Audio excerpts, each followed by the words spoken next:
आजकल हमारे घर की सियासत जो खराब हो रही है उसके बारे में आपकी राय जानना चाहता हूँ।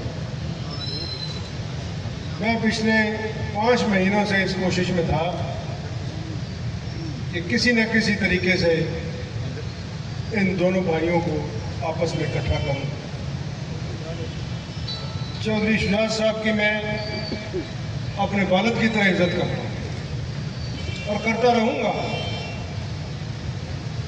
मगर एक मौका ऐसा आ गया है, इस पे अपने आप पे शर्मिंदगी भी होती है। रातों को अगर सोचे लगूं तो नींद भी नहीं आती।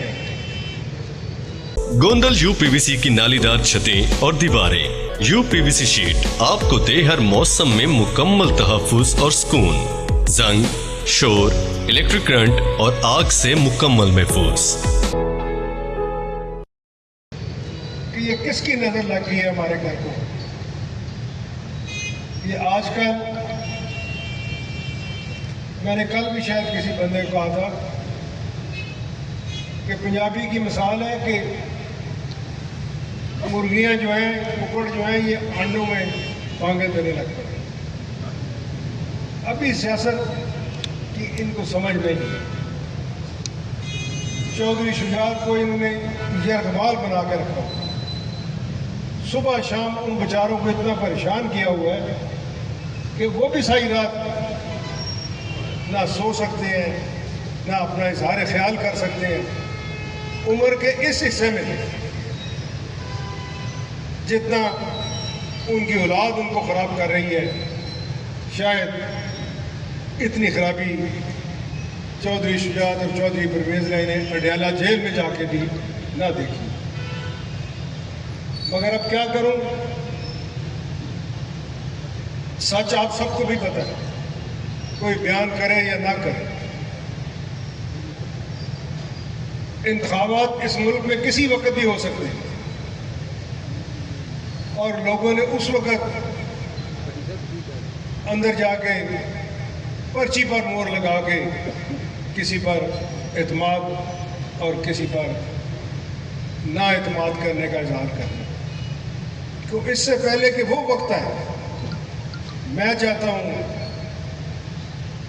कि जो मेरा फैसला है वो चौधरी शुजात को आगाह करने से पहले मैं आप लोगों की राय लूं, आप लोगों से मशवरा करूं। मेरी आज सुबह भी चौधरी शुजात साहब से बात हुई और उन्होंने मुझे कहा कि मेरा पैगाम देना गुजरात जाकर कि मैं और परवेज़ इकट्ठे हैं। मैंने कहा मैं तो आपका पैगाम दे दूंगा, मगर लोग ना अंधे हैं ना बहरे हैं। उनको नजर आता है कि एक भाई के आगे पुलिस लगी हुई है और एक भाई के पीछे पुलिस लगी हुई है। मैं उनको क्या जवाब दूं? रोज टीवी पे देखते हैं वो एक शहबाज शरीफ के साथ खड़ा है जिसका गुजरात की सियासत से ताल्लुक ही कोई नहीं, और एक जाके FIA से अपनी जमानतें करवा रहे हैं। ना मैं इस तरह की सियासत अपने खानदान में कभी देखी ना कभी सुनी। अपने वालिद चौधरी ज़फ़रुल्लाह शहीद से लेकर ये आप सबको पता है कि ये इमारत, ये खानदान दो भाइयों ने, चौधरी ज़फ़रुल्लाह और चौधरी मंजूरुल्लाह साहब ने खड़ा किया। एक भाई ने दूसरे भाई की सपोर्ट की तो फिर ही चौधरी ज़फ़रुल्लाह का नाम आगे बढ़ा।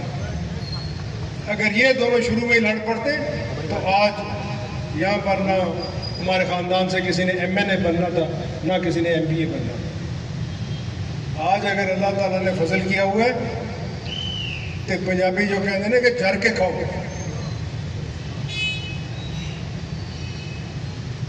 मेरी भी आदत थोड़ी सी है कि मेरी जुबान से सच निकल जाए।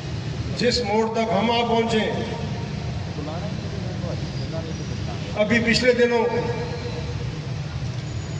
जरदारी आया हुआ था उधर लाहौर, अपने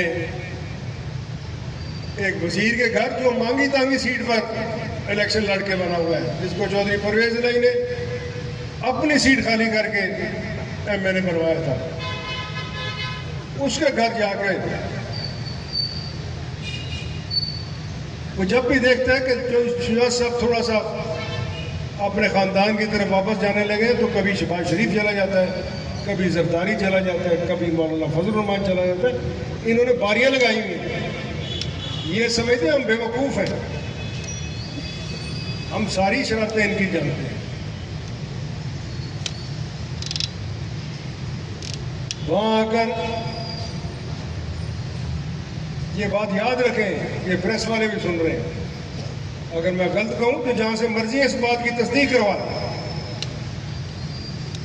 कि वहां तारिक बशीर चीमे जिसने हमारे खानदान का बेड़ा गर्क करने में अहम किरदार अदा किया, उसने जरदारी साहब को यह कहा कि हम मरते दम तक आपके साथ हैं। चौधरी शुजात की मौजूदगी में उसने कहा मैं और साले का मरते दम तक आपके साथ। अगर ये मरते दम तक उनके साथ रहने का इरादा रखते हैं तो हमारा तो कोई इरादा नहीं। दूसरी बात जो वहां पे हैरानकुन हुई, मैं समझता हूं कि ये हमारी खानदान पे एक दाग लग गया उसने कि चौधरी ज़हूरुल्लाह का पोता उस दिन जरदारी को कहता है कि मुझे भी कुछ डॉलर दे दो, मुझे भी कुछ डॉलर दे दो, मैंने फलां बंदे से पैसे लेने हैं, तुम मुझे उससे मांगने की एक तरीका होता है। तो आगे जो जवाब जरदारी ने दिया वो भी कमाल का था। उन्हें कहा तू फिक्र ना कर, पंजाबी तू फिक्र ना कर, तेनू भी डॉलर पहुंच जाना। ये हमारे खानदान पे पहली दफा हुआ है कि हमें इस लानत का सामना करना पड़ा है। जरदारी जितने पैसे बांटता फिरते हैं इतने तो चौधरी शुजात खैरात में पैसे दे दिया करता। ये बेटे किस बाप के हैं? आज अगर वो मजबूर है, चल नहीं सकता, बीमारी की खातिर कुव्वत फैसला नहीं है, तो जरा तारीख की पुरानी किताबें उठा के देखो कि करोड़ों नहीं अरबों रुपए इस शख्स ने अपने हाथ से बांटे हैं। आज तक लोग इसकी क्यों इज्जत करते हैं? मगर बीच मंदार के जाके इन्होंने बेड़ा गर्क कर दिया, बेड़ी डुबो दी। मैं उस बात पे ज्यादा बात नहीं करना चाहता। सिर्फ अगर कोई हल है तो आप लोगों के पास, मैं तो इनके पांव भी पड़ा हूं, रो के भी इनसे अर्ज की है। अब आपकी बारी है, आप मुझे मशवरा दें, मैं इनसे बात करता हूं। आप भी जाके कोशिश करके देखें, कोई तरीका ऐसा अख्तियार करें कि ये खानदान एक नहज पे चल सके। हुसैन लाई ने जो बातें की हैं, इसकी मजबूरी है कि ये कभी भी नून लीग के साथ नहीं चल सकता, क्योंकि इसके मुखालिफ वहां मौजूद है। यहाँ शहर में हम नून लीग के साथ नहीं चल सकते। इधर कुछ लोगों को,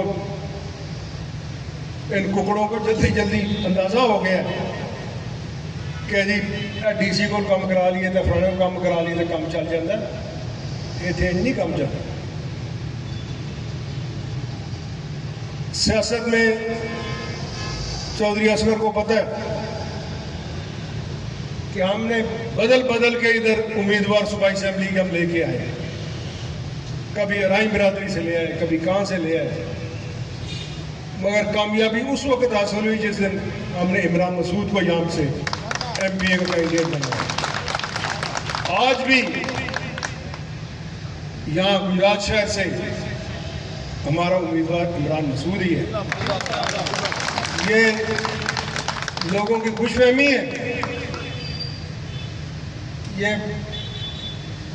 जो लोग उम्मीदवार बने फिरते हैं ना, इनको यकीन कर लें, ये सीधा रास्ता जाता है नवाबजादा चौक पे। ਹੁਣ ਪੰਜਾਬੀ 'ਚ ਗੱਲ ਕਰ ਰਹੇ ਇਹਨਾਂ ਨੂੰ 4 ਵਾਰੀ ਘੁੰਮਣ ਘੇਰੀ ਦੇ ਕੇ ਨਾ ਤਾਂ ਖੁੱਲਾ ਛੱਡ ਦਿਓ। ਇਹਨਾਂ ਕੋਲ ਜ਼ਹੂਰ ਪੈਲਸ ਵਾਪਸ ਪਹੁੰਚ ਜਾਓ, ਜੇ ਇਹ ਪਹੁੰਚ ਜਾਣ ਤਾਂ ਮੈਨੂੰ ਫੜ ਲਿਆ। ਇਹਨਾਂ ਕੋ ਗੁਜਰਾਤ ਨਾਲ ਇਹਨਾਂ ਦੀ ਵਾਕਫੀਅਤ